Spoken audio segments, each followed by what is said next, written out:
tradhtin. Sot nuk shifet në të njëjtën mënyrë tradhtia e femrës sikur është pa përpara. Ajo ka qenë vërtet, ajo është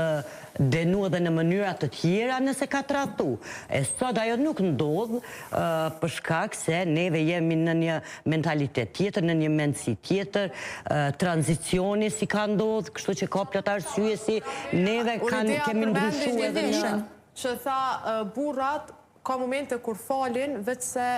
për më smuar sëtu, se për më smuar përmen tek shoqënia. Ndoshta nuk e falin, për shkak që e din që shoqënia ndoshta ka një për tradhtin që e kiti në raport para teje. A nuk e falin? Unë po besoj nuk e falin, po flas për të kalunën, për shkak që ndoshta qysh me fal një akt që po thot kaq skandaloz dhe qysh me fal, i doke si mi ul ndoshta vetëm për shkak të asaj egos ose rolit që ju ka vesh si përmbi partnerën në fjalë. Tashte unë i kisha pas pyetjet e mia, sa po i vlen edhe ndoshta sinqeriteti ose shme thonë edhe ajo besnikëria, në thoi za raportin nëse ti po e qet hallin e të tjerëve, ose figurën tonë në të tjertë para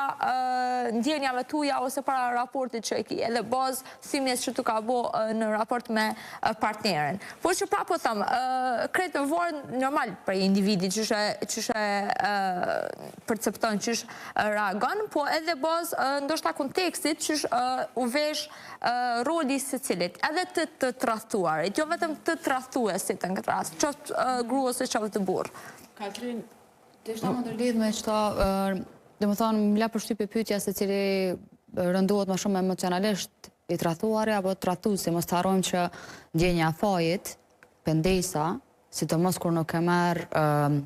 kërkimfalje, nuk pranohet kërkimfalja, është një prej ndjenjave më të këqija që i përjeton njeriu, edhe nuk harrohet lehtë. Dhe më thonë, si i tradhtuar, ti lëndohesh, munohesh me kretë fuqin, me rikuperu vetën, me fol me shoqnin tonë e kretë, po në momente që ti e personi që ke tradhtu, shumë ma vështirë e ki me ullë me një tavolin me shoqni edhe me kallëzu, po unë i kom bo kesh dikojt, e kom prim bez dikan. Edhe që ajo ndjenja se ti a je njëri keq, që i ke bo dikojt që nashta ta ka dosht miren, i ki mande që ato kujtime që ki kalu me qatë person, i ki ro pishman me një fjall, ajo ndjenja fajit të rëndon bagi shumë emocionalisht, edhe besoj që kish me zgjat ma shumë se sa ndjenja rikuperimit prej të personi i tradhtum që je. Nuk e besoj as pak, për shkak se vetë nëse a individ e kanë personalitetin e tij me thy besimin. Ama nëse je pendu, kjo gjithmonë që ndronte. Ajo është individuale, neve kemi neve nuk po folim për rastet veçanta, por nëse ti ke marr çat guxim ose ti paraprakisht e ke hudh gjithat përvojën me një person që ti ke pas mirëbesim, edhe ke tradhtu, unë nuk besoj si ka me të brejt shumë ajo ndërgjegja ose faji që ke tradhtu. Kjo është shumë individuale në varësi edhe të situatave që ka ndodhur, por në përgjithësi, ata që tradhtojnë nuk është se i brejnë shumë ndërgjegja,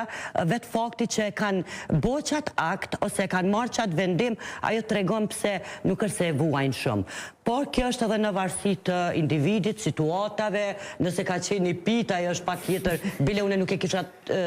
konsideru si tradhti, se vetë të dia... Nëse Mandela nisë e kësë për të orë.